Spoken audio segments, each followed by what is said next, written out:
Good afternoon, everyone. I hope everyone's well today. For those of you who don't know me, my name is Robtel Neajai Pailey, and I'm the co-chair of this year's departmental seminar series.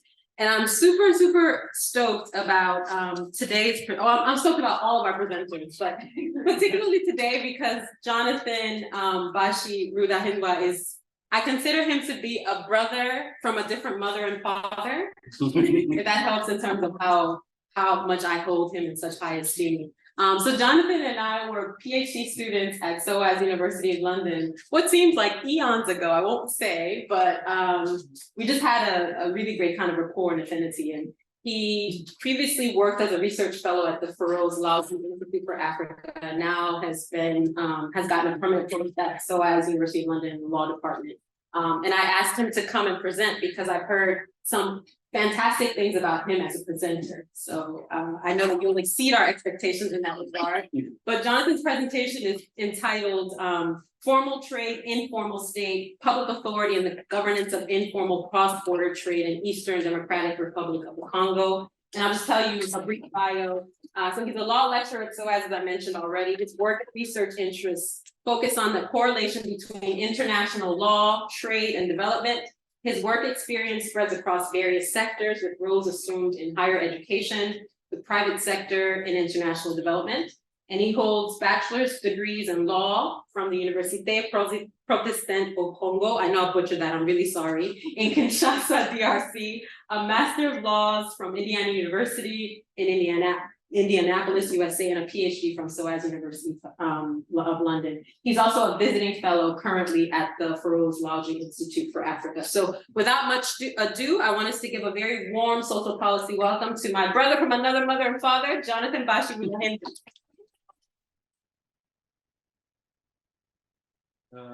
Thank you, Robtel, for inviting me, and thank you everyone for being here.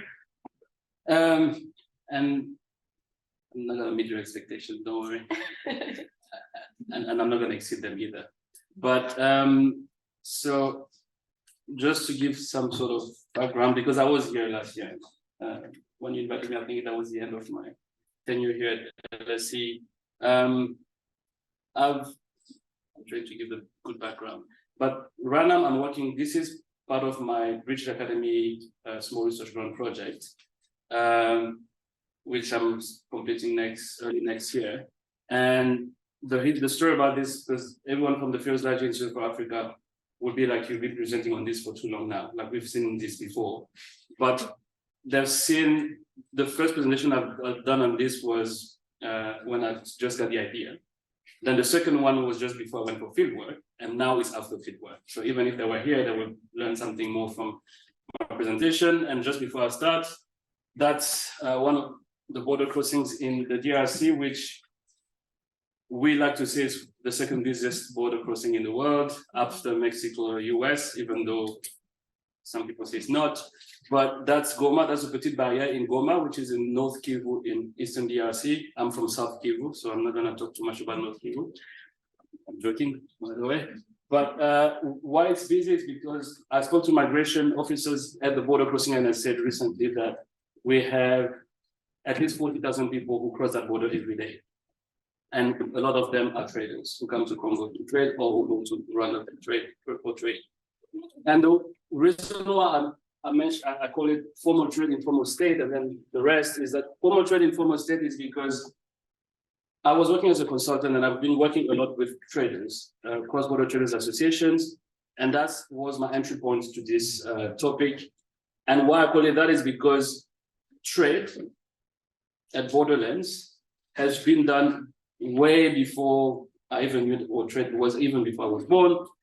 And the way that those traders see trade is that it's part of the fabric of society at the borders.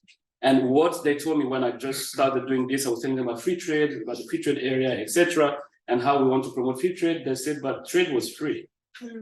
So when you say free trade, we don't understand what you're talking about, because our grandparents and our great-grandparents have been doing this trade before, until the Belgians came and decided that there was a line here. This is Rwanda and this is DRC. So for us, trade was always free, and then the state came to disrupt the trade. So that's why I call it informal state, because for them, the state is the disruption in that trade. So I said, before we didn't have to pay anything to go to Rwanda because some of us, it's the same people on both sides. But then now, to do trade with my brother or my sister or my cousin, etc., I have to pay something, which doesn't make sense. So for them, and this is just giving you a very long background of this, is to say, smuggling for them is not the same thing that the state sees. The state sees that as smuggling, for them is just crossing the border. It's not smuggling. I'm just crossing and bringing stuff here because that's what we've always done. And because between Rwanda and DRC, in South Kivu, where I'm from, there's a river between us, which is kind of a border, natural border. But in North Kivu, there's nothing. It's just, you can cross anytime, anywhere, if you don't want to use the official border crossing. So that's just to explain what that picture is about. Public authority is because I'm looking at the governance of informal cross-border trade to make sure that it can be promoted and it can be not just formalized, because formalization, the way we understand it, is not the way this would work. Even though that was the first thing I wanted to do when I was working as a consultant, formalization was the main objective. But then I realized that no, informal cross-border trade is vast and it's not just about formalization, it's all about who is doing this informal cross-border trade and how is it working for them. Another reason as well I'm talking about ICBT is because a lot of livelihoods depend on ICBT. Some research and some studies will say that 43% of livelihoods in Africa depend on ICBT. A lot of people who do informal cross-border trade. So it's very important for development in Africa. It's very important for livelihoods and for income in Africa. Public authority is because I went through the Philosophers Institute for Africa and there's the Center for Public Authority. I'm a lawyer, so my background is I'm a legal scholar. And I was really excited to find out about this public authority because in law, we look at the state and we look at non-state actors. That's the dichotomy that we're used to, But then here, there's a team, well, that was my first introduction, Tim Allen and Tom Kirk. What I talked about was public authority is whatever is beyond the family circle. So I was like, beyond the family circle, everything is there. The state is there. They said, yeah, because if you look at state and non-state actors, you might be missing something where you think that the state is power, but power can be somewhere else. And then I've realized that based on what I had done already, the research I had done on borderlands, I realized that actually public authority is the best way to look into it because the state doesn't mean the state at the border. Border officials have a different view of the border and the traders as well. There's so much that happens. And the first thing I always say when I start this presentation is to say that the border, so that there's the state, there's two states, and then there's the world in between. Because the borderland is completely different from what you would think that you know about everything. And I can go to the second slide. So the other background is that I worked as a consultant for a UK-aid private sector development project called Elan RDC. Elan is, in English would be what? Growth. Growth will be the objective. I worked for them for 4 years, and for 3 or 2.5 years, I was working on ICBT. I was in charge of the ICBT sector, and the goal was a bit to promote a business or establish a business enabling environment for the traders. And we work mainly, like I said, with the cross-border traders associations. In French, Association des commerçants transfrontaliers. You will hear me talking about ACT Bukavu and ACT Goma. It's just the associations, one in Goma and one in Bukavu. And the main thing that we were doing was advocacy and capacity building. We started with advocacy because we realized that those traders had, the way we were looking into it was we had a market-based market system approach where we look at the market and what are the constraints that are preventing people from benefiting from the market. The main thing that we found out for the informal cross-border traders, one, they're marginalized because most of them are poor and they're considered as smugglers. So the state doesn't see them as in a positive way. The state sees them as people are smuggling, people are using, and they also see that as a revenue loss because they're not paying customs duties. Most of those traders are not registered officially as businesses, and most of them don't pay customs duties or pay half of it or pay some of them and not the rest. And of course, some of them is smuggled as well. I'm not going to go into it, but just to know, to say that informal cross-border trade is not always illegal. So it could be that they use official border crossing, but it's just that it's invincible. We don't know, they didn't know how much. Our advocacy, and another thing I need to add is that most of those traders are women. 75% to 80% are women, which means that the women in society or borderlands didn't have that much visibility before. So when I started doing this work, it was really difficult for me, even morally, because I heard of stories that really broke my heart, where they said women would, and I saw that myself because I spent days observing the borders, and I would see how border police or other border officials will either beat up women because they're not in line, or harass them sexually, or ask them for money. So all type of harassment at the border. So we wanted to do advocacy, but we were helping the association to do that advocacy. And then we found out that those associations were not really real associations or business associations. There were more groupings of people who would come together for a specific interest, which was temporary, and then they will go back to what they were doing. So we thought, because we didn't want to be just another development programs that will work with people and then disappear, and then as soon as we go, everything goes back to normal. We said we need to make sure that this is sustainable. So we focus now on building capacity of the associations to make sure they have elections, they have a board that was elected by the members, and the association is providing services to their members to make sure that it's not just a group of people, but it's a group of people that have a common interest that they're working on, and it's sustainable because even if when the program ends, they can continue to do it, which they're still doing today. So that was our main goal, and I'm dividing my presentation between before COVID and after COVID. So this was before COVID. We work a lot on that. We work a lot on how training them on how to do advocacy and how to make sure that they could protect their members and do a bit more than that. I already mentioned that we were before the first phase of the program, we were working along all that border. So we were working in Mahagi, in Ituri. In North Kivu, we're working on, I think, 3 border crossings, 3 in South Kivu.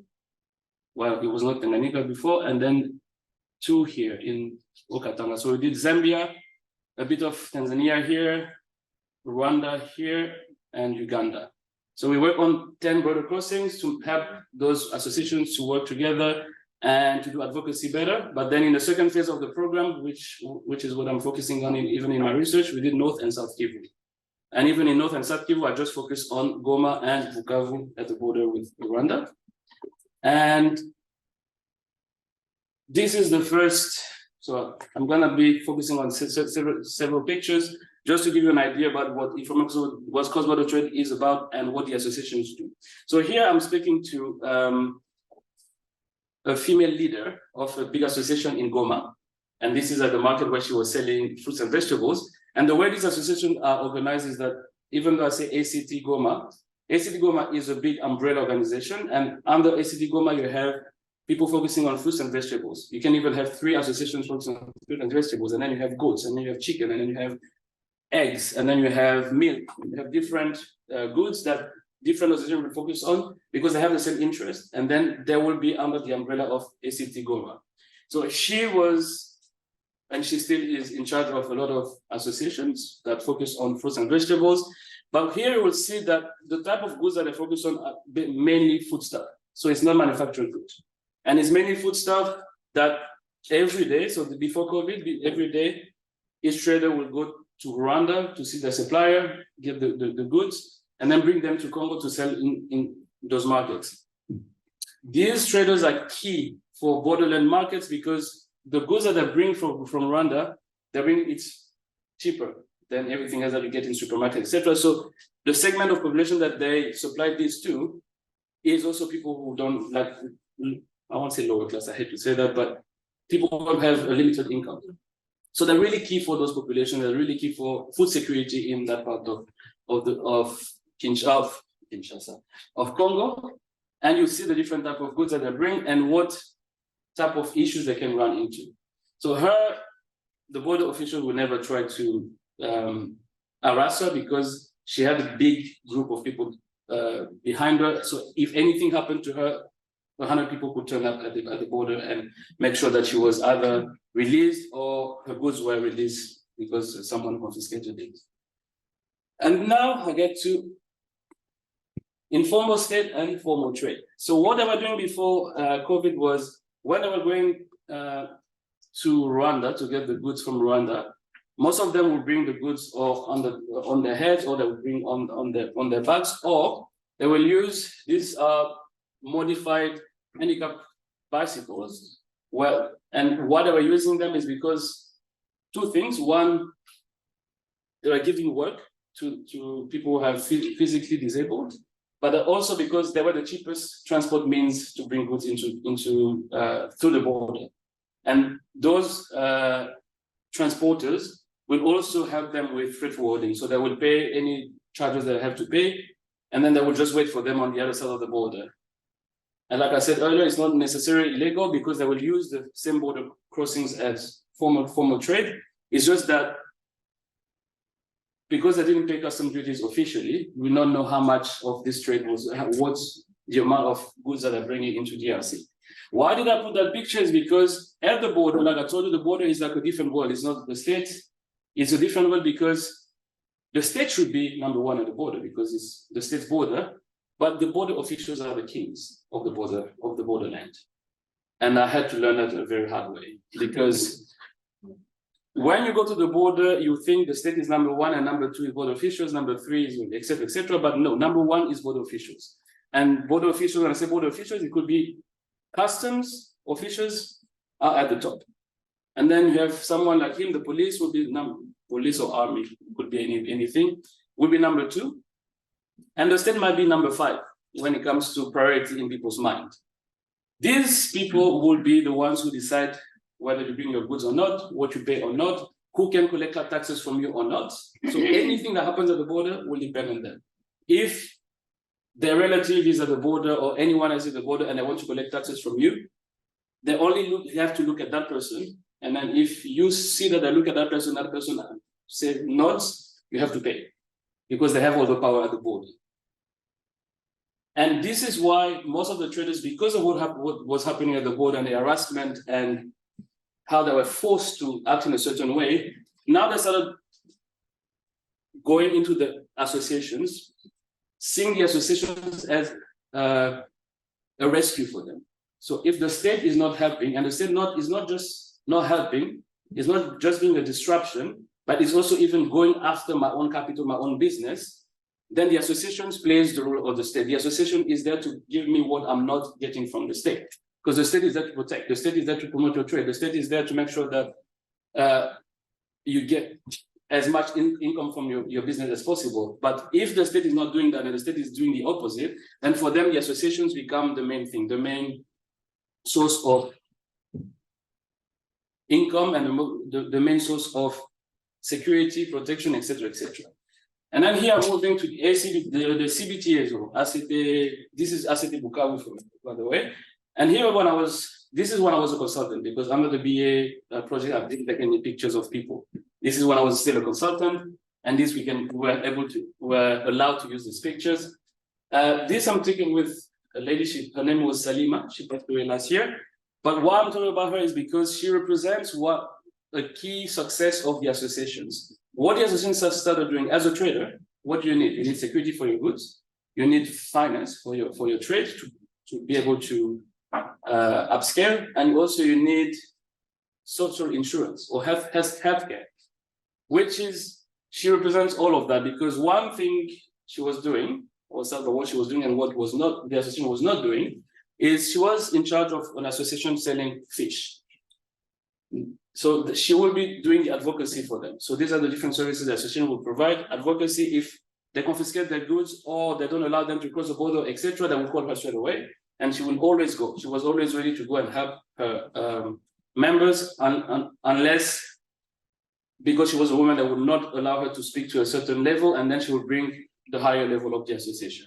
The second thing that she will do as well is, and this is something that we supported towards the end of the project, is because those traders, some of them, and I had an idea before 2 years ago, and then when I went back for my fieldwork, I had a different idea. I thought that most of them had like a $50 or $100 of capital.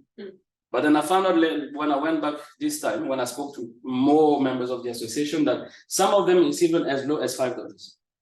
And I even met a group of women where it was less than $5 per person.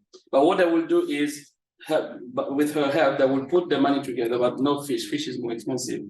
for example, garlic or onions, what I will do, they will put their money together, 2,000 francs, 3,000 francs, which is less than $1.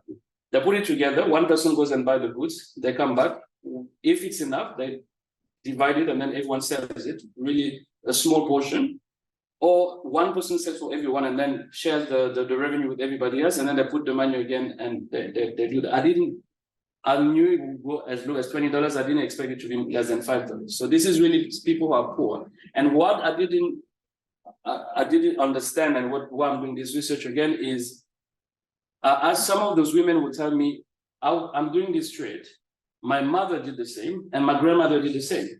And she was also doing garlic or onions, etc., or cucumber or tomatoes, etc. But then I'm like, if your mother did it, your grandmother did it, and you're doing it, as a trader, I need to see some progress.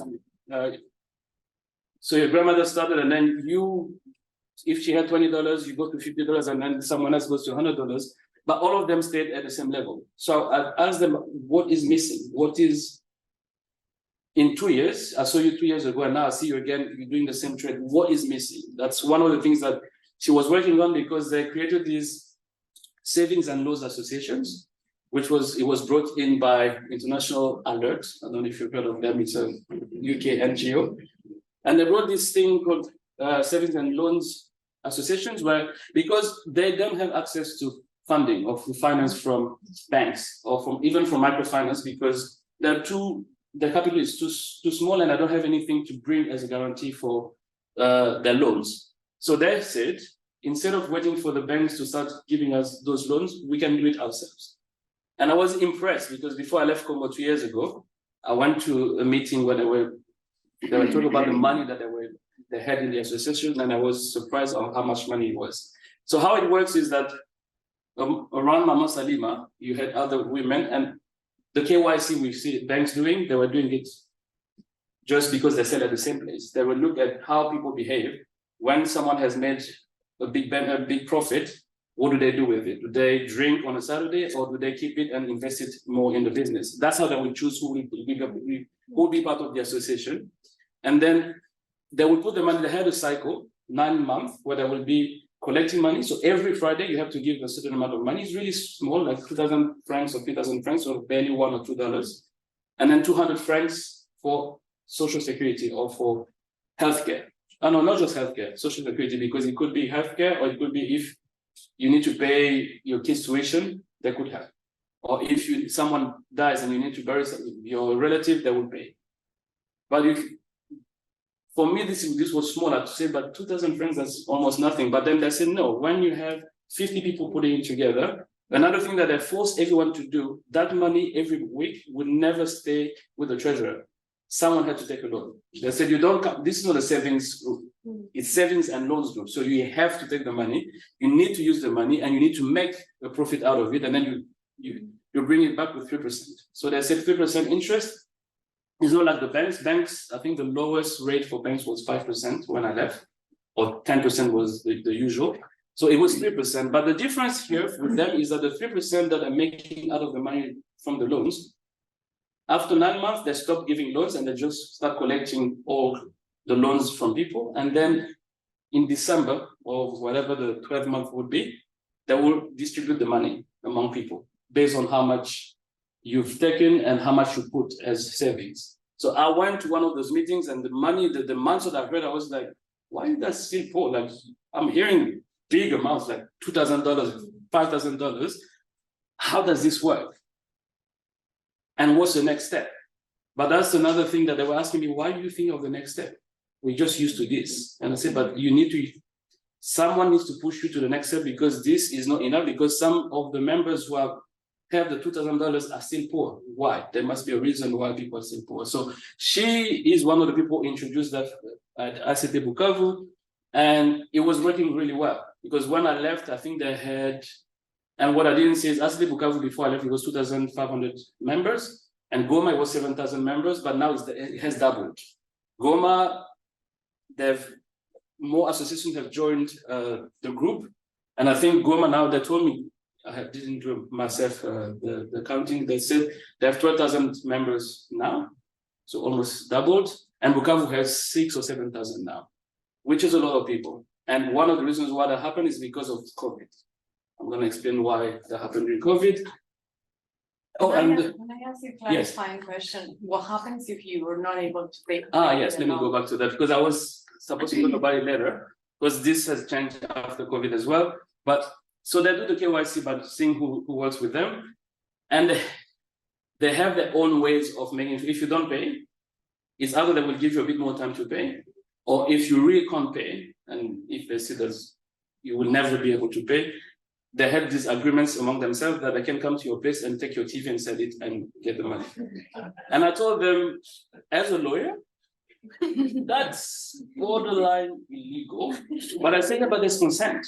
So that person signed something, and sometimes it's verbal consent because we all know that that's what's going to happen. And there's the really interesting thing is because I told them from the 9th month to the 12th month, you have the money. So the money is coming in. Who is keeping the money? And where are you keeping the money? The first question was, why are you asking? Because there's trust among themselves, but there's no trust for anyone else who's not part of the group. So they're like, why are you asking? I said, no, because I really want to help you to make sure that no one steals your money. They're like, but why is it your problem? It's our problem. And then later on, they explained it. When I went back, then I explained that the way it works, there's a treasurer, there's a president of the association, and there's 2 witnesses. The treasurer has a special bag where they put the money, and then they put it inside some box, they lock it, and there's 3 locks. The president has 1 lock, and the 2 witnesses have locks. So I said, for our money to disappear, those 3 have to, no, those 4, because the 2 witnesses, the president and the treasurer, have to work together. I said it's never happened anywhere else, but it happened at one border crossing in South Kivu. That's one person who was a pastor. Funny enough. I don't know how to convince the witnesses, convince the president, everyone, and they left with the money and left the city. And I said, they've never seen that person again. It looks like they moved to Burundi. But I said that was the only case. After that, they tried to change even the way they keep the money. They have very sophisticated ways of making sure that the money doesn't go anywhere. And I said, but why don't you keep the association money in a bank? They said, no, because bank, there's fees that we have to pay. We want the money to be intact. We don't want anyone to have to take our money.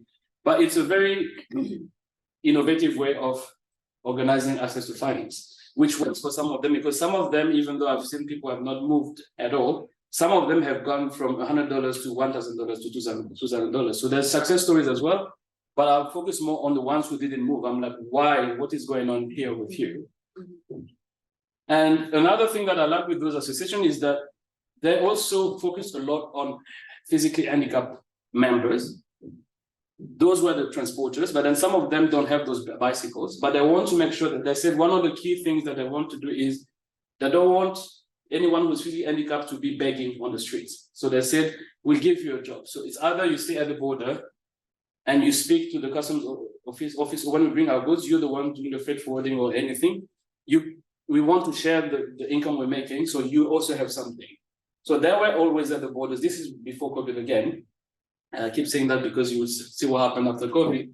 So they were working there, and I was asking them how they work and how everything. So they said we're making a profit. We're different from the ones who beg on the street because we do work, and we have our own money.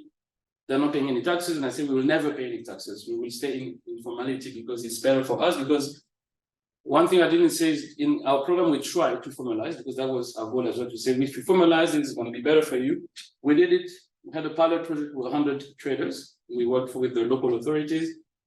A week after we registered 100 people, tax collectors went to the markets, and the amount of money they were asking for was just, I said, it doesn't even make sense. It's illogical. How can you ask someone who has a capital of $20 to pay $110? How? That doesn't only kill the business, but they will in debt. So they will be worse off after paying taxes. So all of them said, you asked us to do it, we tried, we see what happened to the others, we'll never register with the state because the state doesn't understand our needs, and it doesn't understand that this is killing us, this is killing our businesses. So this is another thing that why even in our project, we then just focus on private sector. We didn't want to work with the state anymore because we thought the state doesn't understand. We did some reports and some studies to explain for this, you need to tax them based on how much income they're making. They said, no, There's businesses, they need to pay this, they need to pay that, they need to pay that, they need to pay that, they need to pay that. And I said, by the time you get to the last that, there's nothing left. And you're just making people poor. But the state didn't understand that until, and this is the last one, just to say that the associations back then started doing this just for visibility, to make sure that because the association started being recognized by the body officials, you have to prove that you're part of the association.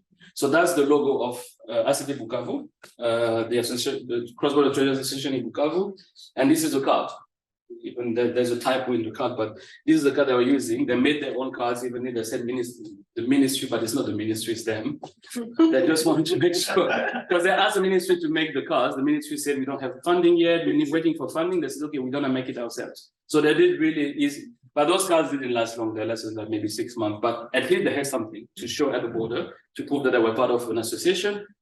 And before I left, this didn't mean anything to border officials. They were like, yeah, the association, yes, we don't care. But that changed after COVID again. And this is just for me, before talking too much about COVID, these are the different stakeholders. That's why I like public authority, because then I can look into more than the state. So the state is there, there's central state in the capital, and then you have the local authorities for each province, and also for every district, etc., the city, everyone is getting something from the traders. I focus on ACT Bukavu, but also civil society that is them to help them sometimes. And when I say civil society, it could be a local NGO that is helping them when they want to do some advocacy. And then you have border officials, those are the kings of the borders. Like I said earlier, police and customs are the main ones, but we also have intelligence, which sometimes I ask them, what intelligence are you doing on tomatoes and cabbage and lettuce? Like, what intelligence are you getting from it? Are you opening it to make sure that you know weapon in it? But then another thing that I realized, because I was working for an aid program or international development program, these are also very key when it comes to public authority and to the governance of ICBT in Eastern DRC, because sometimes when the state doesn't do anything, these are the ones who will determine whether we move forward or we go backward. And when I say others, it's any other entity that is at the border. Most of them will be collecting taxes that they're not supposed to be collecting. But because they're linked to border officials, they will be able to collect those taxes. So one of my colleagues did a study on the other side, on the Rwandan side, and they've counted there were 7 services in Rwanda, and it was really streamlined. On the Congolese side, there was more than 20 services. But when you say services, half of them are not official. They're just there because they've been there for ages, more than 20 years. No one really knows why they're there, but they're there, and they collect taxes. And sometimes I found out the hard way again, because I got threatened by an advisor from the governor's office when we were trying to kick out one of the groups. That advisor called me to say, careful, the government knows about that group. The government, but these guys it's illegal. Yeah, but the government knows about it, so stop what you're doing. Which the traders said we know. So that's why we've been paying. So don't ask us to stop paying, we'll keep paying because we want peace. And what's an argument? What sort of things services are they providing? Nothing. It's just literally you pay. You just pay. And but that threatened us and the traders. So me, I was like, it was good for me to just go for a mission and then go back to the capital. But then I told the traders, you're there, you stay. And that's why we need to keep paying. They're not providing any services. Sometimes they will speak on their behalf, some of them, on their behalf to the customs officials when they confiscate their goods, for example. But most of them will not provide anything. They will just take the money. And I don't really like to talk about that aspect of Congo because I'm from there, but I will still talk about it because it's research. And here I've finished talking about stakeholders, because here you have, so she's the one who was in the first picture, Mama Jeanne, in ACT Goma, and this is Mama Brigitte. She's the president of ACT Goma, so she leads 12,000 people in Goma. And she's the one in charge of finance for ACT Goma. She's the secretary, different people. And this one is he was the interim ambassador, the UK ambassador to Congo. So this was just to show that we called him, we wanted him to be there because back then DFID, now FCDO, we really wanted him to see what we were doing and how much progress they had made and what was left to do. But it didn't work because they still closed the program. And the last thing I want, because I'm a lawyer, I need to talk about trade policy. So the best solution policy-wise when it comes to informal cross-border trade that I came up with was this policy. This policy COMESA is a common market for Eastern and Southern Africa. And they had a trade policy, especially for small-scale cross-border trade, to make sure that they can benefit from their income and they can get out of poverty. We're gonna make sure that if you have a shipment that is worth $2,000 or less, you don't pay customs duties, and you also pay less charges when it comes to the rest. And the list of goods that can benefit from this trade policy will be a common list agreed by 2 countries. So it's bilateral. It's not all the countries from COMESA, but each country. So Congo and Burundi, Congo and Rwanda, etc., etc. There's an issue there because one country will want a list of products, the other one will not want that list of products. And then COVID-19 happened. Everyone knows what happened. COVID-19 means the main thing was the borders were closed.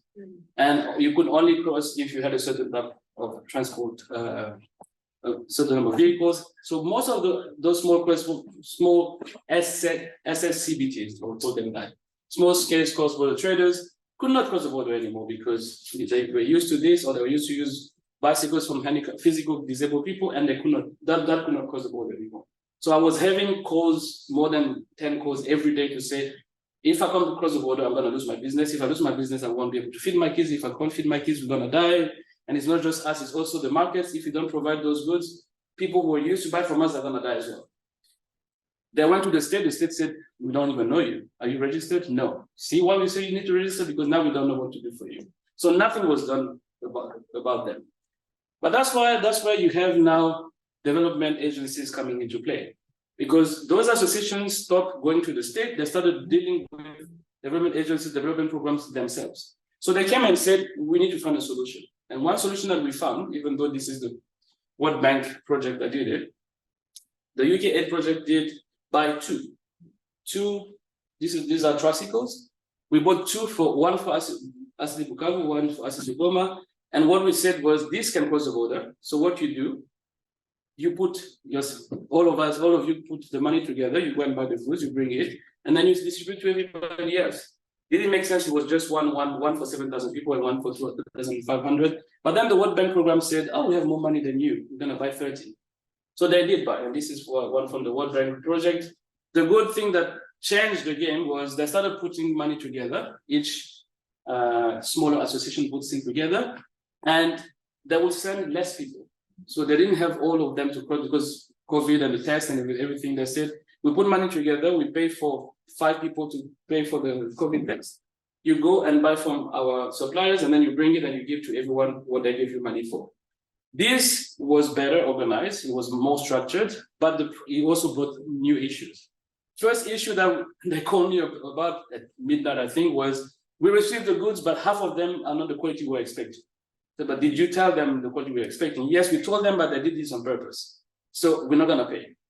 Then on the other side, I would call the border officials to say, they're not paying our money, we're gonna do something to them. Tension started to happen. And then we told them, but make sure that you send, because they were just sending any members. But then what they've been doing now after COVID is still there. What they're doing now is sending, if fruit and vegetables, they will send someone from President. If it's meat, they will send someone from meat. So they will be able to check the quality. And everything that arrives into Congo is the quality that we're expecting. The second issue is putting money together brings another issue.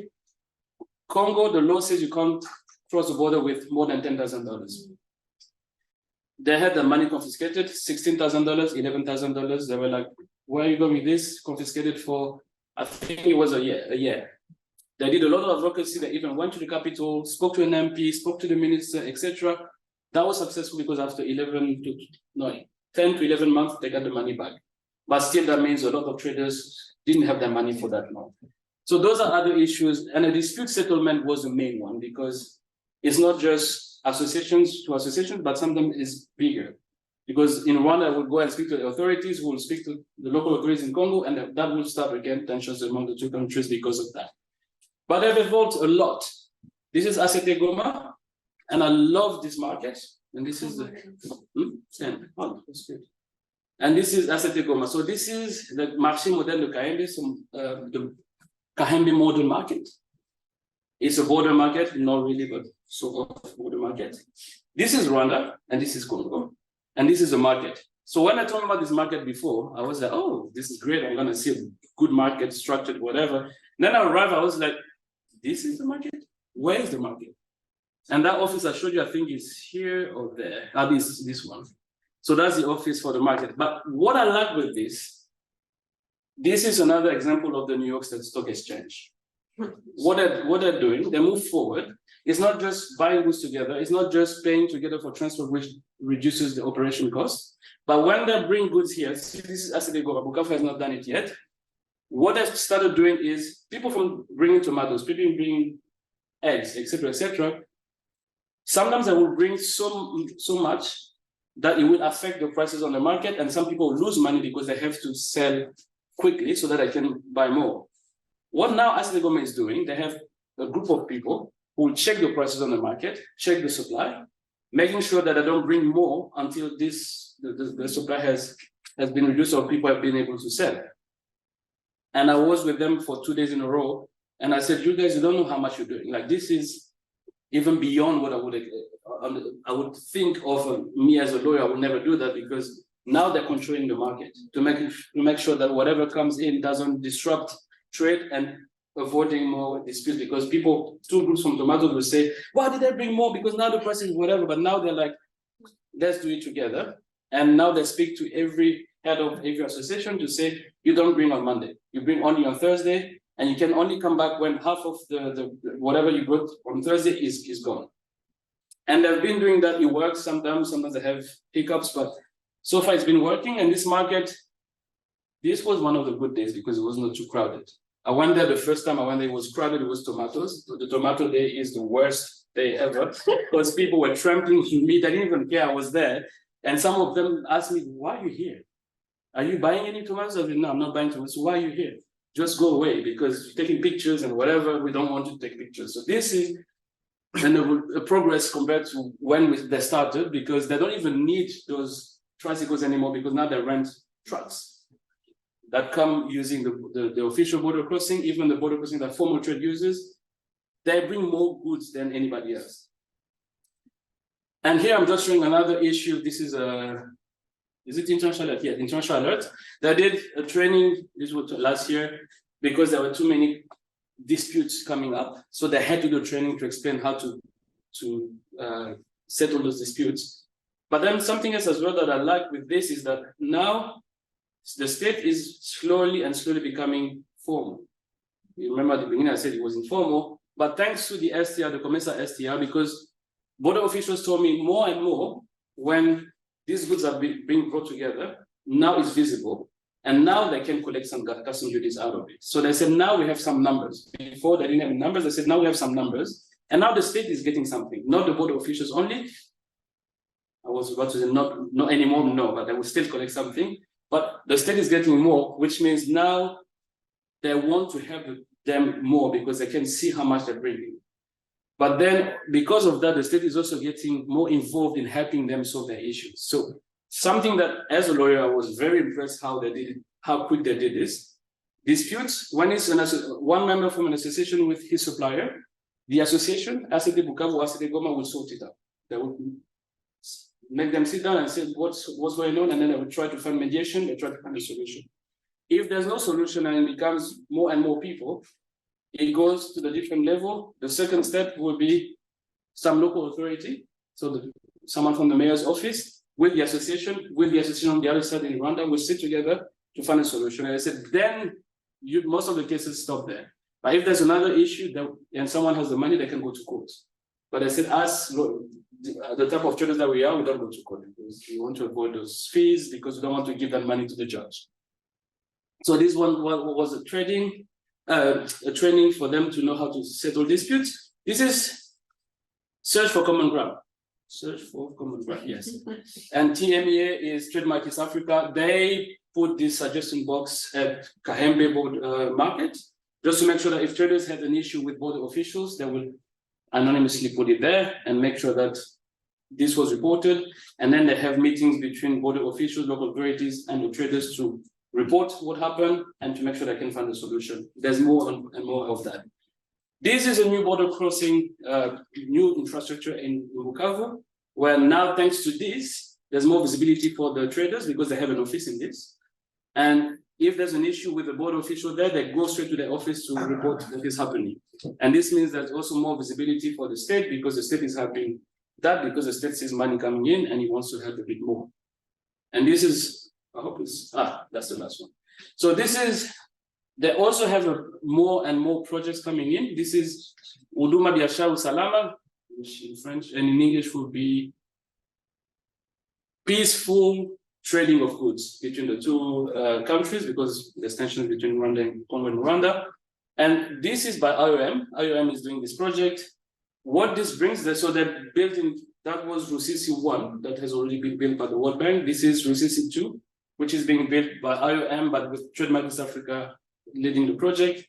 But what comes with this is the building infrastructure, but also the traders are getting a bit more. Before I left, last time when I went for fieldwork, they were asking them to buy them a new truck so that I could bring more goods. And then now they know how to make a business case and how to explain how they're gonna be making money, but also how to distribute the money amongst the members. So the ones who are not benefiting from it can benefit from the money that's coming out of it. Why I'm saying this is because you remember the physically handicapped, the handicap I showed you earlier? Now that there's more infrastructure, it's improved and there's more structure at the border, they lost their jobs because they're not allowed to be at the border anymore because they said they were bringing disorganization. So now, when I went back, before I went back, I used to, because they have my number, they were texting me to say, we lost our business, we have to beg now because of what happened, that's improved, and it's because of you. Since you bought those tricycles, everything has changed. I was like, yeah, but it's good for the majority of people. So now what they're doing, as the association, and it's not just me, but the association is thought, if we can get a truck and we can have some of them, the members of the associations, to control it, like by calling and whatever, speaking to the driver, they will make more money and that will go into their income. So this is something that really they're working on. And then before I left, they submitted this to IOM and Trademark Africa now. And they were hoping they would get it by now, but they haven't got it by now, but they're working on it. The last thing I want to say, the way forward, because there's still a lot of issues, which I didn't mention during my presentation, but we can use it in the Q&A. The main issue that all the traders talk about, especially the ones who have a small capital, said unfair competition from random traders. What happens is the suppliers that I go to and I buy goods from, now that I see there's more people buying tomatoes or whatever, they're like, looks like there's an interesting market there. So they send some of the workers to Congo with goods, but what they do is they don't go to markets, they sell on the streets. So fruits, vegetables, etc., they sell on the street. I'm guilty of that because I bought fruits on the street because it's cheaper. But then the treasurer explained to me that it's cheaper because they don't pay any taxes at the market. They don't pay all the taxes that we pay, they don't pay it, which means that they're basically killing our markets because they're selling for cheaper. You guys are not coming to buy from us, which is our goods are more expensive and we're losing out of it. That's unfair competition.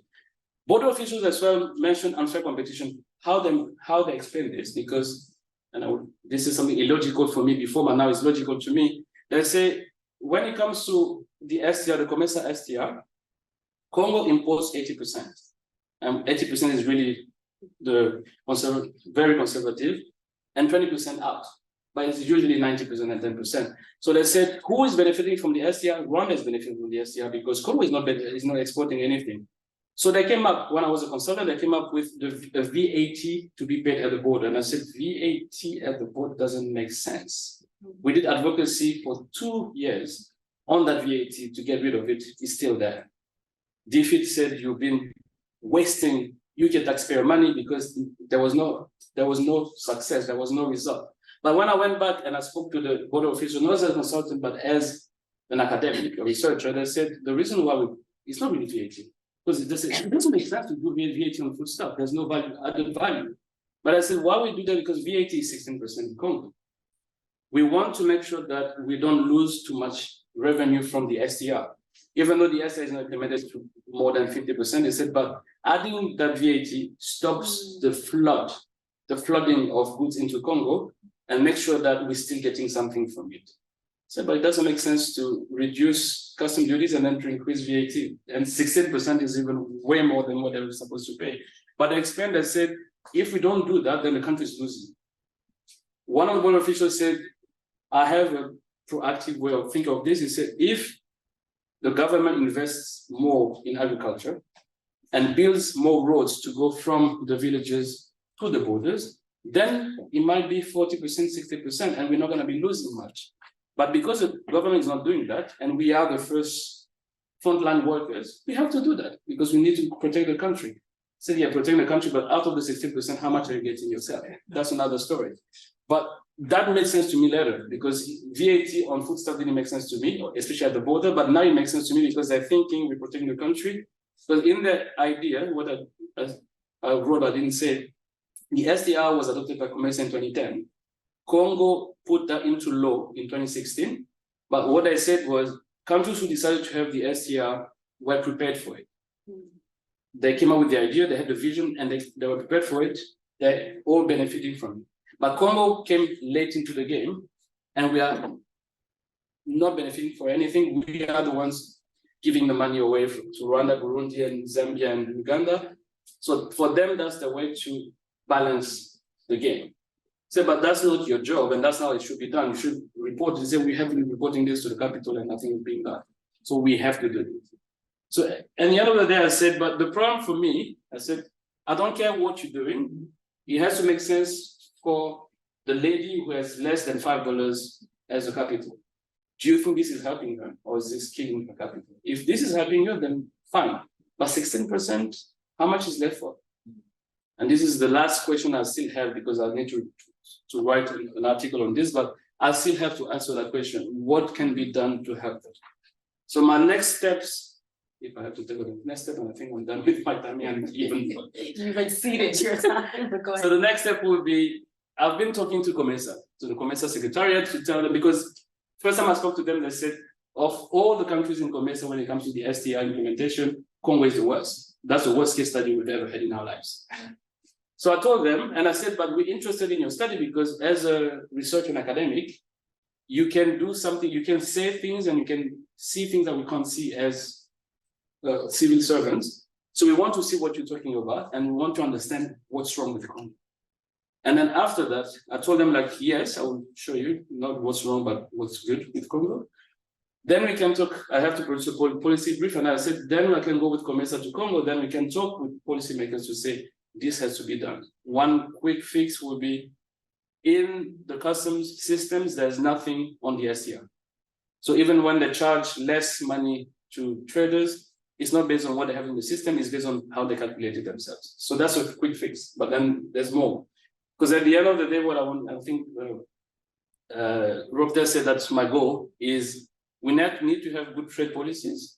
And for good trade policies, for the STR to be applied, implemented, and to work, we need to understand the whole environment in which the STR is implemented, because the STR in itself will not fix the problem, but everything else has to work together.